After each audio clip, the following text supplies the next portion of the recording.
Eh bien, je vous dis bonjour. Je suis très heureuse de vous accueillir aujourd'hui en direct du Sénat avec une des plus jeunes sénatrices de France, Alexandra Borchio-Fontimp, une femme jeune, pétillante, qui avait plein de choses à dire au Sénat. Donc, je voulais un petit peu prendre le temps d'échanger avec vous sur la question de l'engagement des femmes en politique, puisque c'est encore assez rare et que vous êtes très engagée sur la question d'égalité homme-femme.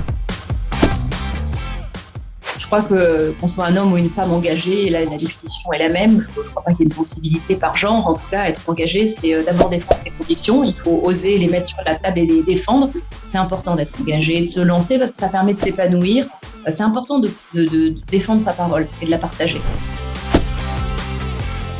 L'égalité femmes-hommes au sein de le monde politique, je suis de très près donc l'évolution des lois sur la parité et je participe dans différents groupes de travail, notamment à l'AMF, à une évolution de ces lois. Il faut continuer à imposer la parité par des quotas.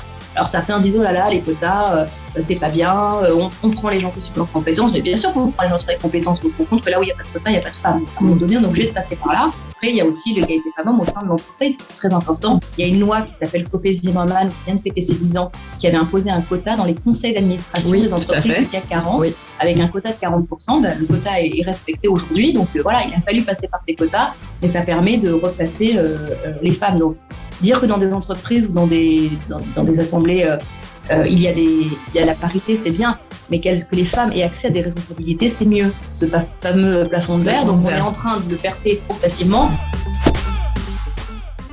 De réussir à prendre la parole dans une assemblée où il y a beaucoup d'hommes, moi j'y assiste vraiment au quotidien, quand il y a des réunions avec une majorité d'hommes, on voit que les prises de parole sont souvent masculines, les femmes osent moins, ont peur peut-être du jugement, réussir à prendre sa place dans le débat public. Et c'est très important qu'on se sente épanoui. Il y a beaucoup de femmes, je m'occupe aussi d'un réseau de femmes élues qui se sentent pas à leur place, pas légitimes pour aborder ces missions-là, alors qu'elles sont autant légitimes que leurs collègues masculins. Il y a cette autocensure que les hommes ont beaucoup moins. Eux, ils hésitent, ils ont plus confiance en eux et ils n'hésitent pas à se lancer. Une fois que les femmes sont lancées, on se rend compte qu'elles aussi, elles sont piquées au jeu et elles prennent toute leur place dans le débat.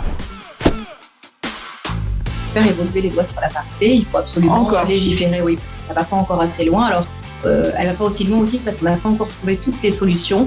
On n'a pas trouvé en fait la solution idéale. Le but à la fin, c'est que les élus soient paritaires. Donc, bien sûr. Au sein de la famille politique, on a du progrès encore à faire là-dessus parce qu'il y a besoin de ça. Je crois qu'il y a un vrai besoin au sein de nos institutions, mais c'est une attente aussi de la population.